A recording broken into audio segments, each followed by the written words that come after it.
Here's the secret to detachment, and let me be clear, detachment is the reason women like me get everything they want. Anything you chase will run from you.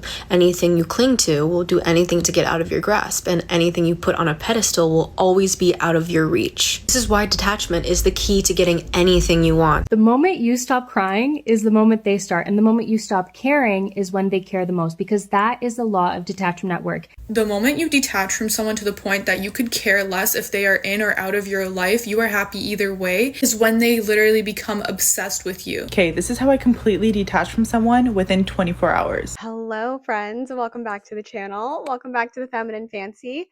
I know what you're thinking. Wow, 2 videos in 1 week. It's pretty crazy, but I promised myself that I was going to do my best to be consistent on this channel through the end of the year. One of you commented on my community tab post and you were like, why don't you just try? Why don't you just try being consistent on this channel through the end of the year and then like see how you feel about everything? And I was like, you know what? You've got a good point. So that's what we're doing. Also, I've got this handy dandy microphone and it's making me feel like a real life commentary girly. I love watching videos where people are holding microphones.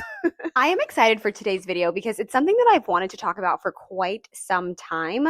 I have a lot of different ideas of videos around this topic of like what feminine energy and femininity is being marketed as today. It has definitely shifted in the last 5 years. We've definitely seen a change and a transformation, or maybe a transition is a better word, from sort of like soft, gentle, traditional femininity into this very like in control manifestation type of feminine energy that is very, very popular online right now. And one of the elements of this that a lot of these content creators talk about is the idea of detachment and completely detaching yourself from really anything, like almost kind of like completely shutting off your emotional association or connection to something that you want, whether that is a person that you want to be in a relationship with, or a job that you want, or anything that you're desiring, just kind of cutting yourself off from really wanting that thing.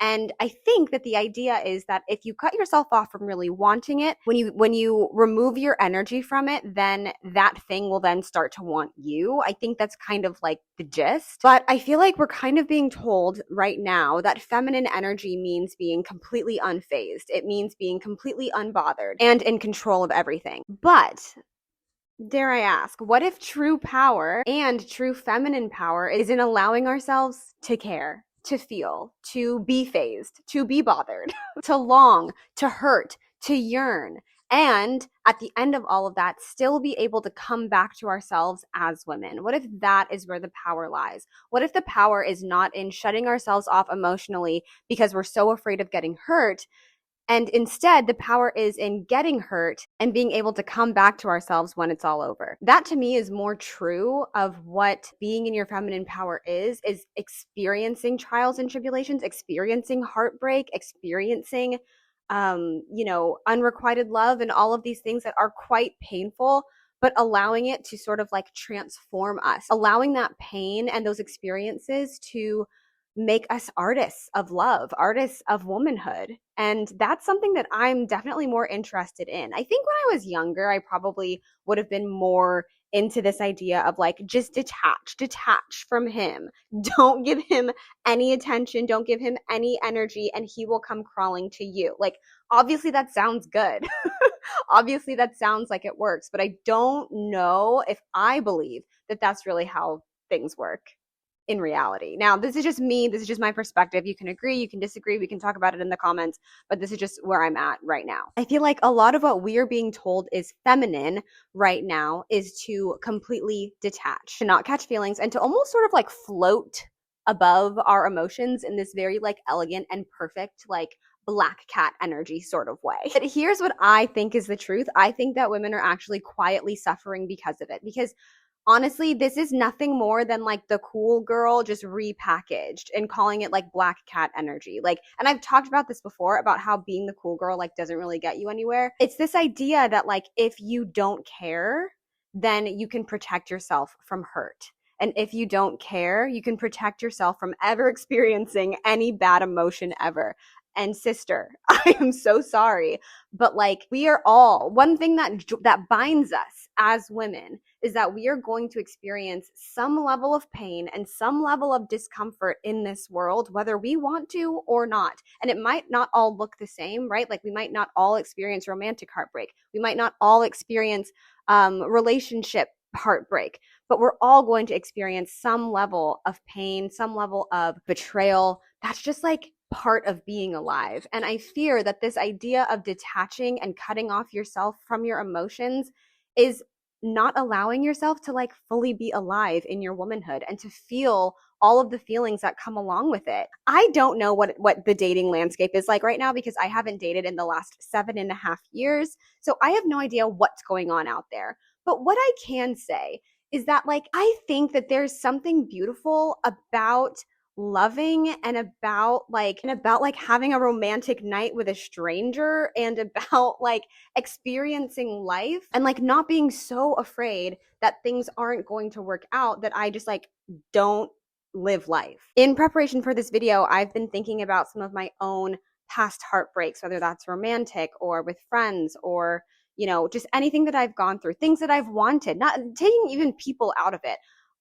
The dream I had of becoming Miss America, the dream I had of being in Hallmark movies, like all these dreams that I had that like didn't materialize, or relationships that didn't go where I thought they were going to go. Yeah, did it like hurt when things didn't work out? Of course it hurt, but like I still don't regret it. Like, I still don't regret living and hoping and dreaming and romanticizing and fantasizing and thinking about the possibilities of life. Like, I don't regret that at all. And I just find it really interesting how we're in this phase now in the world where we are almost experiencing like a rise in this idea of detached femininity. Detach and he'll chase you. Detach and you'll get the job and you'll get the apartment and you'll get the car. And it's like, goodness gracious.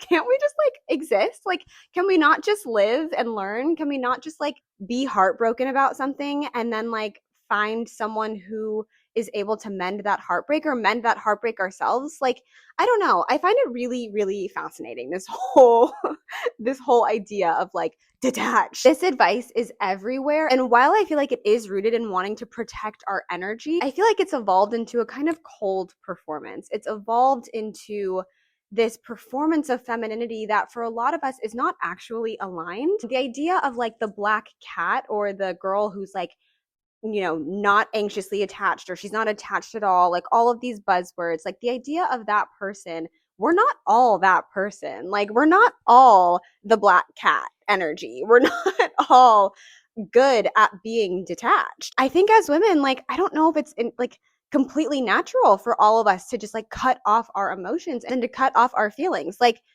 I don't know. I just feel like it's okay to like someone. Like, it's okay to have feelings for someone. It is okay to make out with someone. Like, it's okay to have feelings. It's okay to live life. And it's okay if those things don't work out. Like, it will hurt, but you will be okay. Like, heartbreak sucks, but you will be okay. And I think that like that is where the feminine power lies, is in acknowledging that like, yes, that sucked and I'm still okay. And also in recognizing that like these experiences that we have of heartbreak or of loss or, you know, anything that didn't quite go the way that we wanted it to go, I am always so grateful for these experiences because they ignited something in me that maybe I didn't know was there. Like, they ignited in me a passion or a desire that I didn't know existed. And had I cut myself off, I would not be able to access that same passion and that same desire. I think with this new advice about detaching and becoming emotionally detached from literally everything, I think what's happening is we're not actually healing. We're just becoming really good at pretending that we don't care. But here's the problem. By and large, as women, we do care.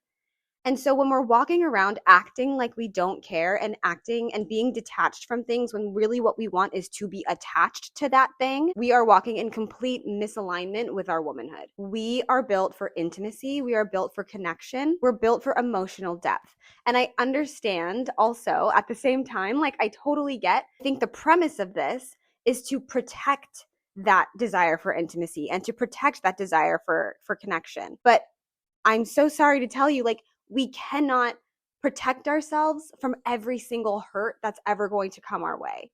We can't. And so with that in mind, like, feeling things deeply is not a weakness. It's honestly like your wisdom in progress. When you feel things deeply, when you have experiences, when you have relationships that don't work out, when you have friends that do you dirty and you're like, whoa, what the heck? I thought we were cool. When you have those experiences, that is your feminine wisdom growing and teaching you and guiding you so that the next time something comes along, you have the wisdom to say, I am not going to be ashamed of loving deeply. I'm not going to be ashamed of being a loyal and good friend. That first heartbreak, okay? That messy hookup, the one who you loved more than they loved you. That's not shameful. That can be, if you allow it to be, a part of your becoming and a part of your like experience as a woman. And okay, also I want to say, I'm not suggesting here that you go out and just like have a bunch of one night stands and are frivolous and careless with yourself and your body and your health and your mental health. That's not what I'm saying. I'm saying it's okay to live. I'm saying it's okay to hurt. I'm saying it's okay to long.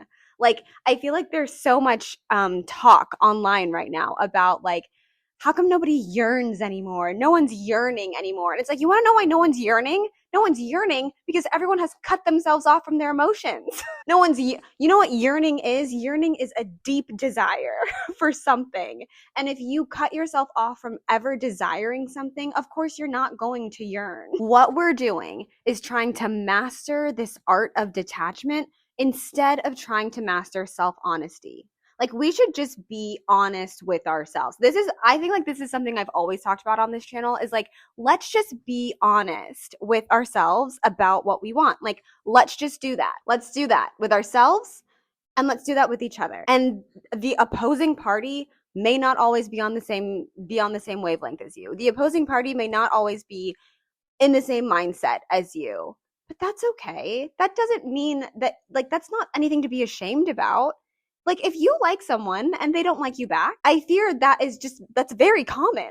It's okay. If you apply for a job and you don't get it, again, super common. Like, I promise you, it is not the end of the world to want things and to be vocal about wanting things and to be honest with yourself. I would rather live fully and authentically in honesty with myself than pretend that I don't want the things that I want. You know what I mean? Women do care. I think that we are hardwired to care. And I think that there are a lot of systems in place that are trying to convince us that it's better not to care. It's better not to care. It's better not to care about your neighbor. Why would you care about them? Why would you care about those people in that country getting annihilated? Why would you care? Like, we are constantly being told not to care. I know that seems extreme, but it trickles down. It trickles down into so many different areas of our lives that we are being convinced that we are supposed to not care about. And the truth is that one of the beautiful things about being a woman is that we care. And I'm not saying men don't care, but this isn't about them. We care. We have feelings. We have empathy. We have emotions, and that's okay. And also, again, I'm not saying that men don't care, or that they don't have empathy, or that they don't have emotions. Obviously they do. We care. And the more we try and pretend that we don't, the further detached we become, not only from other people, not only from people that we want to be connected to, but the further detached we become from ourselves. And that is not something that we want, girlfriend. That is not something that we want. And I think that the damaging part of this rhetoric is that women start to gaslight themselves, and we start to tell ourselves that we don't care when we do. We start to tell ourselves, oh, he meant nothing when he did. And we're confusing guarding our hearts with completely shutting them down. It's okay to guard your heart, okay? I'm not saying that you shouldn't have standards, that you shouldn't have boundaries, that you shouldn't, be a little bit cautious about the people that you bring into your life and the people that come into your life. But there's a difference between being guarded and being completely shut down. And what I'm hearing is, no, you need to completely shut off your desire for X, Y, and Z thing. And my question is, like, why? And also, I would like to pose the question of, like, why are men never told this? Think about it for a second, guys. Men are never told to not go after something. Men are never told to not want something. And we can frame it in this very like, whatever sort of way. Oh, well, women are different. And so we have to move differently. And I get it. And I get that it's all about protection and protecting your heart and protecting yourself from never getting hurt. Low key, honestly, honestly, name a man that has ever been told not to go after like the hottest woman he can find. Name one. Or like name a man that has ever been told not to go after like, the CEO role at a company. It's never happened. It's only women that are being told to detach and to not be in touch with our emotions, when honestly, we are the ones that need to be connected to ourselves and to our emotions. And in fact, when men are emotionally vulnerable and when they are attached, it's praised and it's looked at like it's some sort of, it's celebrated and looked at as this like needle in a haystack sort of thing. Like if a man writes a woman a poem, well, everyone's like, yes, king. When men are vulnerable, it's celebrated. But when women are vulnerable, it's weak. When men are attached, it's king behavior. But when women are attached, it's desperate. Make it make sense. Make it make sense. We are the only ones who are told to suppress what we want. And I want you guys to really think about this and ruminate. Like really think about this. Women are the only ones who are told to suppress what we want, not want a relationship, to not want emotional intimacy, to not expect love or commitment, to not be lover girls. And honestly, I think it becomes like very deeply anti-woman. Like I do. It punishes us for being wired for connection, which are not weaknesses, by the way, but are our strengths. And honestly, you are not more feminine because you're pretending that you don't want love. Like, I think that that's just trauma. I think that that is just a trauma response to heartbreak. And I get it. I understand. It's so much easier to just be like, oh, that didn't feel good. I don't want that to happen again. So I am just going to cut myself off and never let anyone hurt me ever again. Like I've said, I fear that that's not possible. We have now built a whole genre of self-help and femininity advice around helping women suppress their desire while we simultaneously celebrate men for theirs. Here's what I think a more honest approach could be. First, feel your feelings, girl. It's okay. It's okay to feel your feelings and feel them for however long you need to feel them, okay? Because let me tell you something. If you don't, they're going to come out. It's going to come out in other ways anyway. I know from experience, there are heartbreaks and things that I've experienced that I did not acknowledge at the time because I didn't want to be honest about how I was feeling. And it pops up at random times. You could be doing something completely unrelated and next thing you know, you're crying. Why? Because you didn't process it or feel it in the moment. And feel these feelings for however long you need to.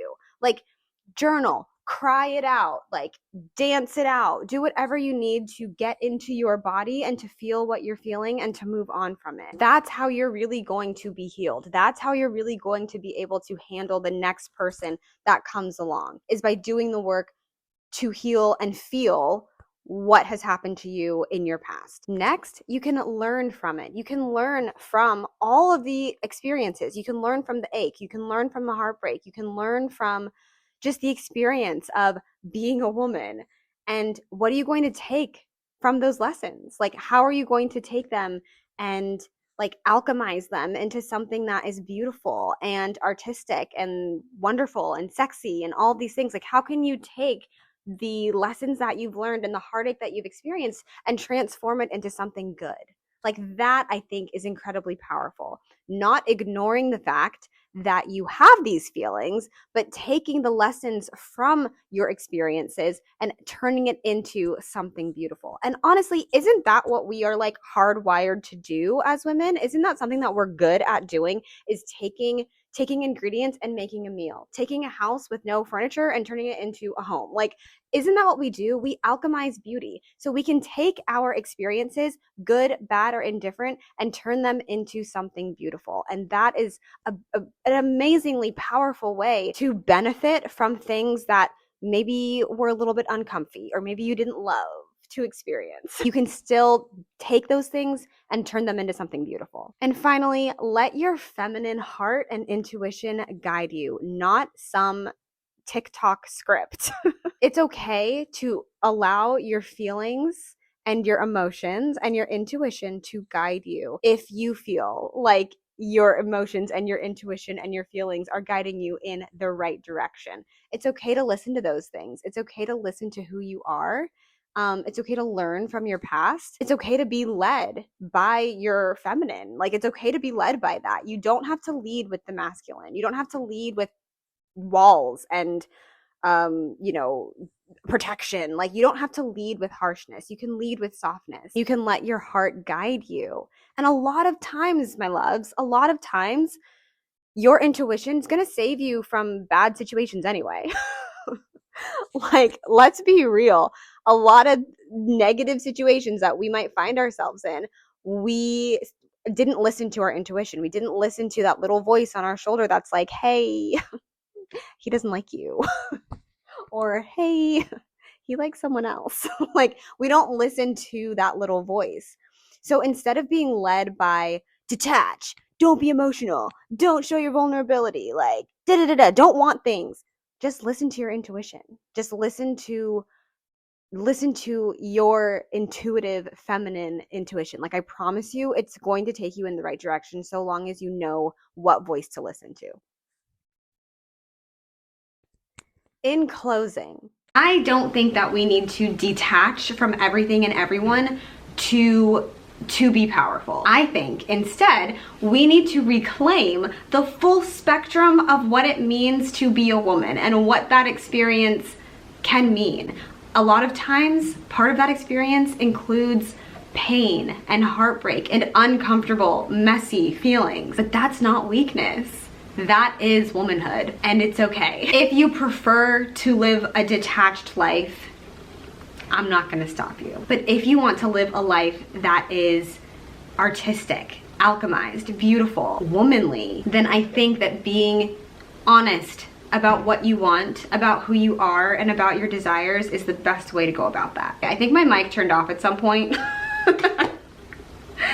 We're still working out the kinks here.